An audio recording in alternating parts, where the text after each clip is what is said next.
예, 신약교회에 대해서 계속 연구해 보도록 하겠습니다. 오늘날의 각 교회마다 신조가 있습니다. 무슨 신조, 무슨 신조, 무슨 신조. 제가 말씀드리지 않더라도 여러분들께서 어떤 교회, 교파에서는 나름대로의 신조를 갖고 있습니다. 그런데 성경에 보면, 신약 성경에 보면 기독교의 신조는 오직 예수 그리스도예요. 우리가 그걸 생각해 봐야 돼요. 신조. 예수 그리스도.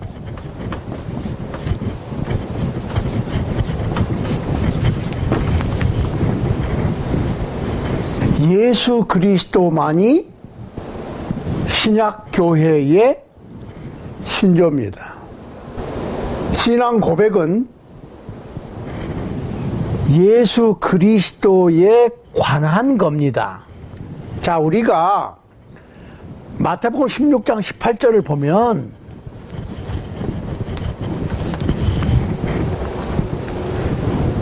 예수님께서 내가 반석 위에 내 교회를 세우리니 음부의 권세가 이기지 못하리라 라고 선언을 하십니다. 근데 거기서 반석이 뭡니까? 반석을 베드로라고 보통 생각을 하는데 아니에요. 성경에서 반석은 베드로가 아니고 예수님이에요. 예수 그리스도. 예수 그리스도가 반석이에요. 그 문제를 우리가 좀 생각을 해봐야 됩니다. 고린도전서 10장에 보면 이런 말씀이 있어요. 1절입니다. 형제들아 너희가 알지 못하기를 내가 원치 아니하노니. 그러면 알았으면 좋겠다 그 얘기예요.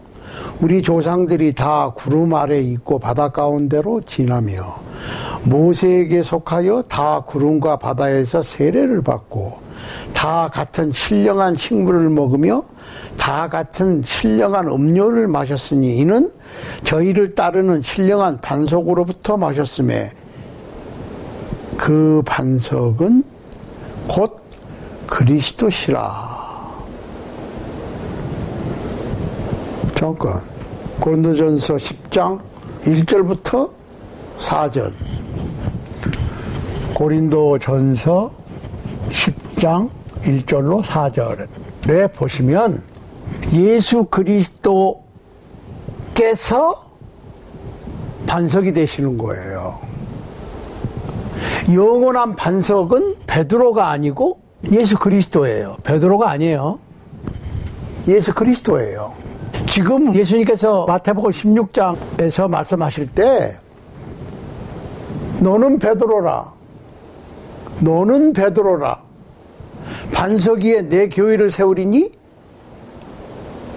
그러니까 베드로가 반석이고 반석이 베드로라. 이렇게 생각을 하는데, 자, 너는 베드로라 할 때 베드로는 페트로스. 남성 명사예요. 남자 이름입니다. 예수님께서 시몬 베드로, 시몬에게 지어주신 이름이에요. 반석 위에 내 교회를 세우리니 했을 때 반석은 페트라, 여성 명사예요. 살리락. 근데 그 살리락은 영원히 변치 않음을 뜻하는데 고린도전서 10장 4절에 의하면 예수 그리스도가 그 반석이다 그 말이에요. 예수 그리스도께서 반석이 되시는 거예요. 그럼 반석을 의지한다.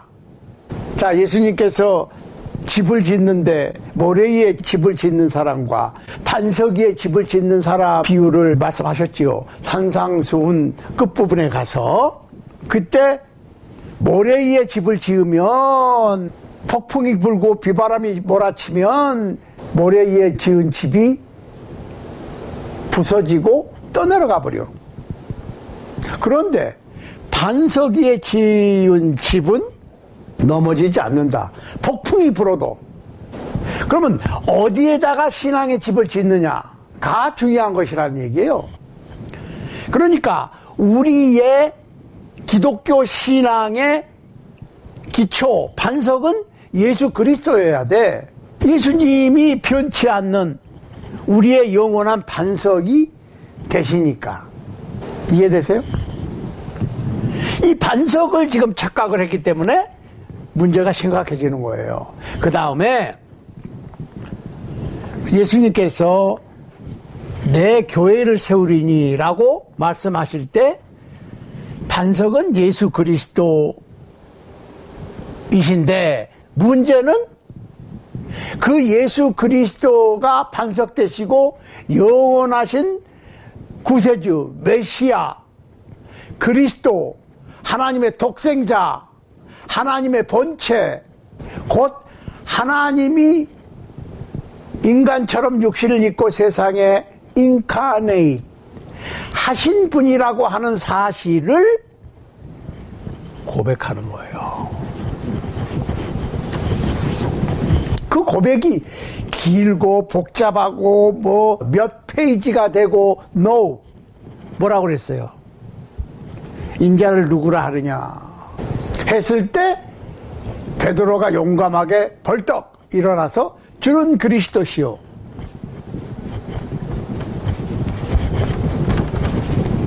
살아계신 하나님의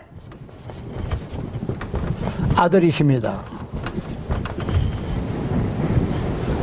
그랬더니 바요나 시모나 복이 있도다. 이것을 하늘에 계신 아버지께서 알게 하셨다 하고 반석 위에 내 교회를 세우리니 했거든요. 그러니까 이 반석은 예수 그리스도인데 성경에서 이 예수 그리스도를 신앙 고백하는 신조로 삼는 베드로의 고백 위에 교회가 세워지는 거예요. 베드로 인간으로 착각하시면 안 돼. 주는 그리스도시요 살아계신 하나님의 아들이십니다 라고 하는 고백이 있을 때 그 고백 위에 신약교회가 세워지는 거예요. 주님의 몸된 교회가 세워지는 거예요. 마태복음 10장 한번 보겠습니다. 마태복음 10장 32절 누구든지 사람 앞에서 나를 시인하면 나도 하늘에 계신 내 아버지 앞에서 저를 시인할 것이요 누구든지 사람 앞에서 나를 부인하면 나도 하늘에 계신 내 아버지 앞에서 저를 부인하리라. 시인한다. 입으로 하는 거예요. 고백은 입으로 인정하는 거고 시인하는 거고 예수님을 그리스도로 살아계신 하나님의 아들로 고백하는 거예요. 여기서 시인한다는 얘기는 confess 라고 하는 말이에요. confess 고백한다. 내가 입으로 인정하는 거예요. 예, 주는 그리스도시요 살아계신 하나님의 아들이십니다. 사람들 앞에서. 옛날에는요 제가 어렸을 때는 성경책을 그냥 들고 다니기가 좀 부끄러웠던 것 같아요. 사람들이. 그래서 신문지로 이렇게 싸가지고 다닌 분들을 본 적이 있어요. 왜? 사람들이 자네 어디가? 그러면 교회 다니 갑니다. 그럼 자네 예수 믿어? 그 예수 믿어서 뭐 하려고? 이런 얘기를 주고받고 했던 때가 있어요. 그러니까 그 소리 안 들으려고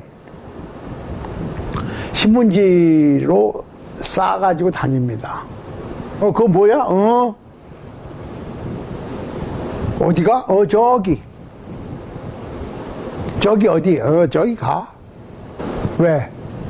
교회당에 예배하러 간다는 얘기를 못했어요. 그러니까 신앙 고백은 입으로 하는 거지만 행동으로도 할 수 있어요. 성경책을 들고 다닌다.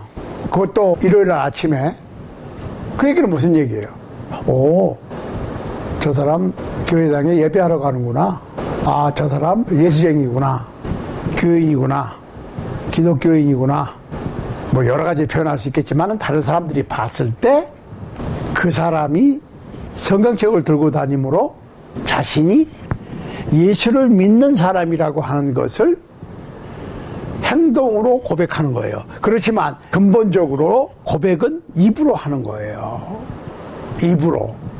그렇지만 꼭 입으로만, 말로만 하는 게 아니라 말과 행동으로 하는 것이다, 그 말이에요. 고백은 말과 행동으로 고백을 하는 거예요. 입으로 시인하면 예수님께서도 하늘 아버지 앞에서 시인할 것이다. 여기서 부인하면 그 말은 deni라고 그럽니다. 모른다고 그러는 거예요. 아니면은 예수 믿는다고 하는 것을 숨기기 위해서 성경책을 싸가지고 다닌다든지 그런 행위는 그리스도를 부정하는 쪽에 가깝지요. 부정하는 건 아니에요. 그럼 부정하는 쪽에 가까워. 왜? 교회 간다고 그러니까 좀 창피해. 그러니까 안 가는 척 하는 거니까 완전히 deny 하는 건 아니지만 약간 꺼려 하는 거죠. 그러면 안 된다 이 말이에요. 담대하게 주는 그리스도시요 살아계신 하나님의 아들이십니다 라고 얘기할 수 있어야 된다 그 말이에요. 마태복음 10장 32절입니다. 자, 마태복음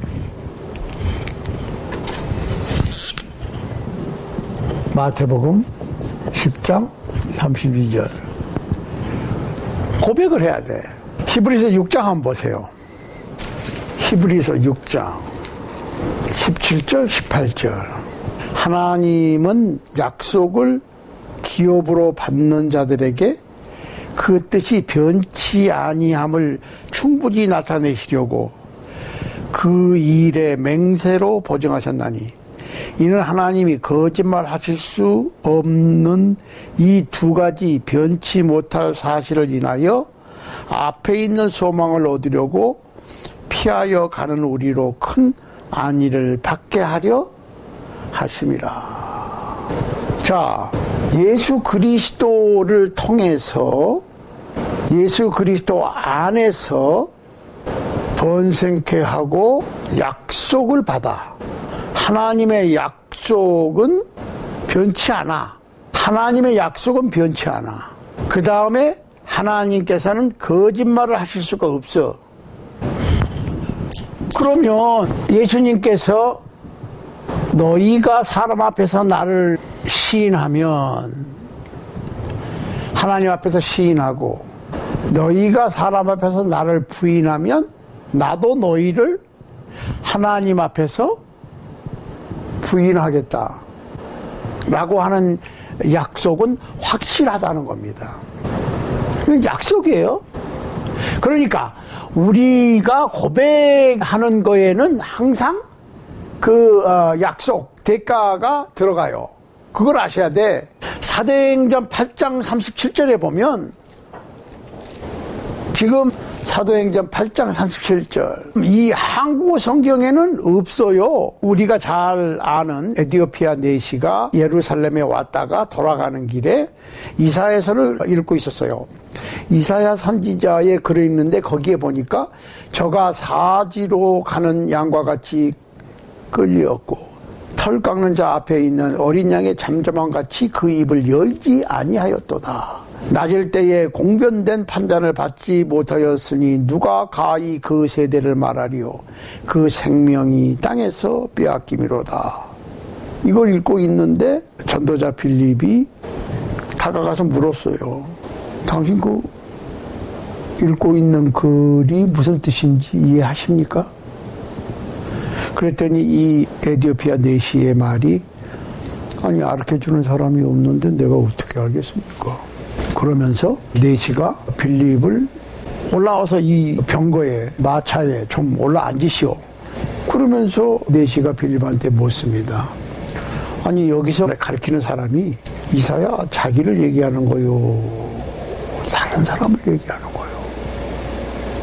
그랬더니 빌립이 그거는 예수님에 관해서 얘기하는 겁니다 하면서 예수님의 복음을 전했어요. 예수님의 복음이 뭐라고 그랬죠? 예수께서 우리 죄를 위하여 죽으시고 장사 지내시고 부활하셨다는 거예요. 우리의 속죄를 위해서 죽으시고 우리를 의롭다 하시기 위해서 하나님의 능력으로 부활하셨습니다. 그랬더니 36절에 보면 길 가다가 물이 있는 곳에 이르러 내시가 말하되 보라 물이 있으니 내가 세례를 받음에 무슨 거리낌이 있느냐. 전도자 빌립이 복음을 이렇게 전하면서 예수님께서 마가복음 16장 16절 이하에 나와 있는 만민에게 복음을 전파하라. 복음을 믿고 세례를 받는 사람은 구원을 얻을 것이다 라고 말씀하셨다라고 전하고 나서 마침 가다 보니까 물이 있어. 그러니까 내시가 저 물이 있는데 내가 지금 세례를 받아야지. 예수님께서 복음을 믿고 세례를 받으면 구원을 주신다고 그랬으니까 내가 거리낄 게 뭐가 있느냐 그 얘기예요. 여기서 36절에 보면 길 가다가 물이 있는 곳에 이르러 내시가 말하되 보라 물이 있으니 내가 세례를 받음에 무슨 거리낌이 있느냐. 내가 지금 예수님의 복음을 믿는데 세례를 받음에 있어서 무슨 문제가 있느냐. 그랬더니 뭐라 그랬어요? 37절이 없음이에요. 우리나라 성경에는. 그런데 이 영어 성경에는 있어요. Then Philip said, if you believe with all your heart, you may. And he answered. 이 얘기예요. 내시가 대답했어요. Answered and said, I believe that Jesus Christ is the Son of God. 그러니까 빌립이 만일 당신이 마음을 다해서 예수 그리스도를 믿으면 세례받을 수 있다. 예수님을 주는 그리스도시요 살아계신 하나님의 아들이십니다 라고 믿고 입으로 고백하면 세례받을 수 있다. Anytime. 왜? 예수님께서 믿고 세례를 받는 자는 구원을 얻을 것이요 그랬으니까 언제든지 복음을 믿고 주는 그리스도시요 살아계신 하나님의 아들이십니다 라고 고백하면 믿음을 고백하는 거예요. 믿음을. 다른 무슨 신앙 간증 이런 게 아니고 예수 그리스도가 하나님의 아들이시라고 하는 것을 믿고 그 믿는 믿음을 입으로 표현하면 언제든지 세례를 받아야 돼요. 에티오피아 내시는 그냥 당장에 세례 받겠다고 그랬잖아요. 당장에. 굉장히 중요한 겁니다. 그러니까 지금 우리의 신앙의 고백 아니면 우리가 가지고 있는 신조가 뭐냐? 그러면 예수 그리스도예요. 간단해. 복잡하고 어려운 문구 이거 필요 없어요. 성경에는 간단해. 그러니까 오늘날 기독교 교회는 많은 신조들이 있어요. 나름대로 멋있게 문장을 만들어가지고 쭉 이렇게 외우고 하는 게 있는데 성경에서 신약 성경에서 그리스도인의 신조는 간단합니다. 오직 예수 그리스도예요. 예수께서 그리스도시고 살아계신 하나님의 아들이라고 하는 것을 믿고 그 믿음을 고백하는 거예요. 그리고 세례 받는 거예요. 그러니까 오늘날에 교리문답도 하고 세례 받기 전에 이것저것 성경적인 지식을 알아보고 세례 받을 자격이 있는지 없는지를 문답해서 대답을 제대로 하고 교육을 받고 세례를 받는데 no. 잘 보시라고. 이게 지금 뭔가가 조금씩 안 맞아요. 마태복음 28장 한번 보세요. 28장 18절. 마태복음입니다. 예수께서 나와 일러 가라사대 하늘과 땅의 모든 권세를 내게 주셨으니 그러므로 너희는 가서 모든 족속으로 제자를 삼아 아버지와 아들과 성령의 이름으로 세례를 주고 내가 너에게 분부한 모든 것을 가르쳐 지키게 하라. 조금만. 세례를 받기 위해서 공부를 하고 세례를 받는 게 아니에요. 세례를 받고 공부하는 거예요. 그렇잖아요. 세례를 주고 가르치라고 그랬어.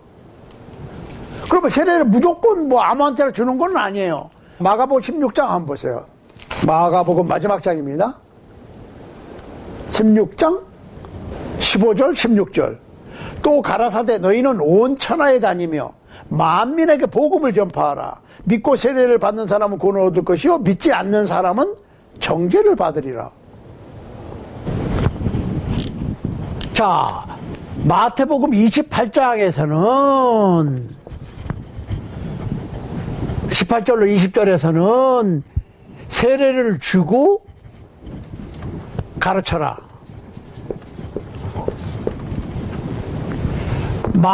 마가복음 16장 15절 16절에서는 복음을 전파하라. 만민에게 복음을 믿고 세례를 받는 자는 구원을 얻는다. 그러잖아요. 그런데 오늘날의 많은 사람들은 복음을 믿으면 구원받고 세례는 옵션이다. 이렇게 가르치고 이렇게 배우고 이렇게 믿고 신앙생활을 하는 사람들이 꽤 많거든요. 그러니까 성경 공부를 시켜서 세례식을 1년에 2번 합니다. 보통. 자, 아까 사도행전 8장에서 에티오피아 내시는 빌립의 전도를 받고 길 가다가 바로 세례 받았어요.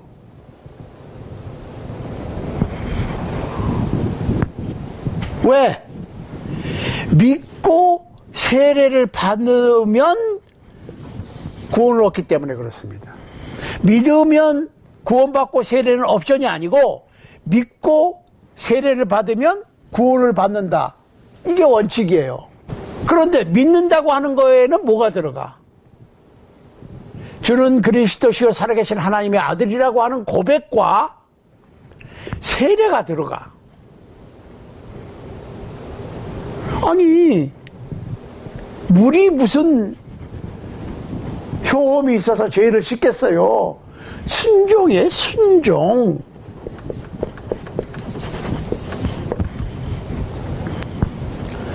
나만 장군이 문둥병 환자였는데 문둥병 환자인 나만이 엘리사를 찾아왔어. 문둥병을 낫기 위해서.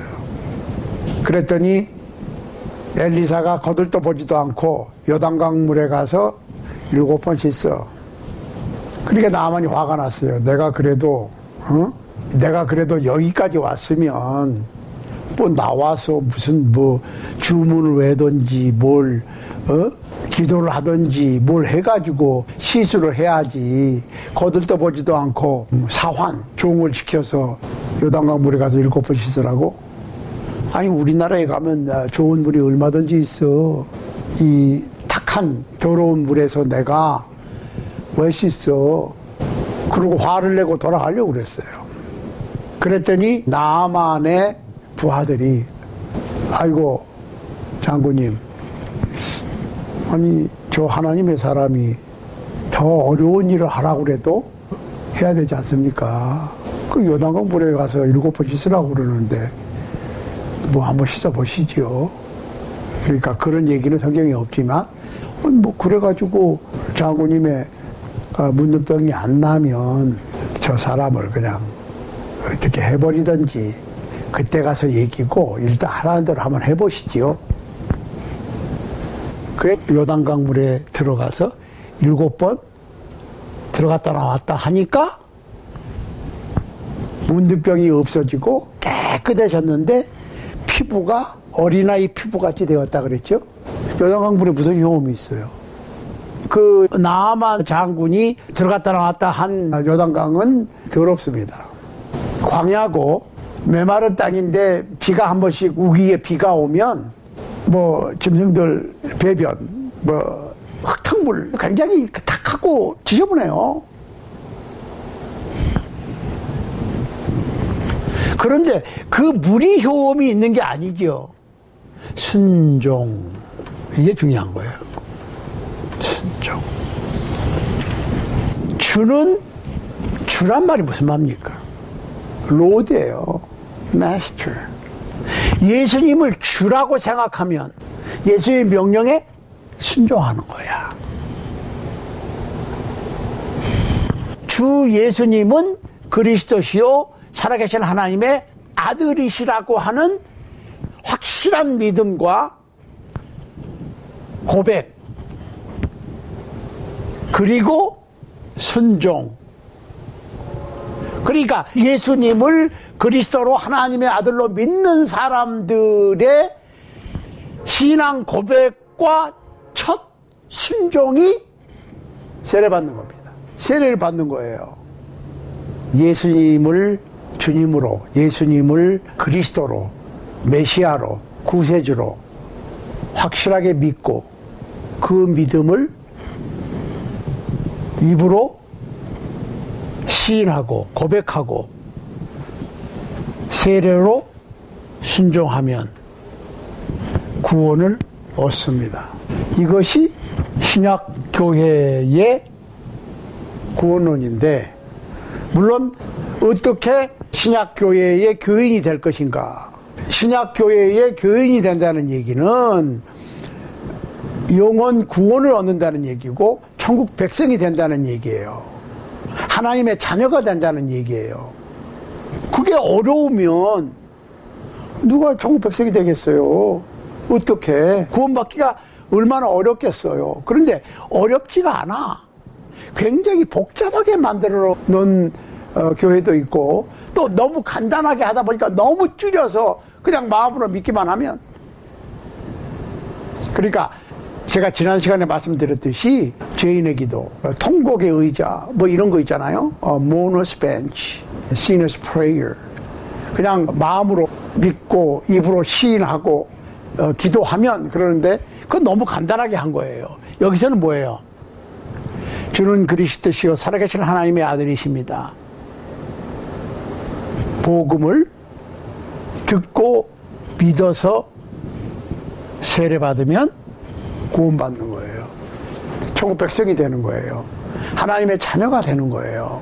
다음 시간에는 그 신앙의 법, 신약교회에 어떤 법이 있을 거 아니에요. 신약교회가 하나님의 나라라고 그러니까 하나님의 나라는 법이 있다고. 무엇이 신앙의 법인가를 우리가 다음 시간에 계속해서 생각하도록 하겠습니다.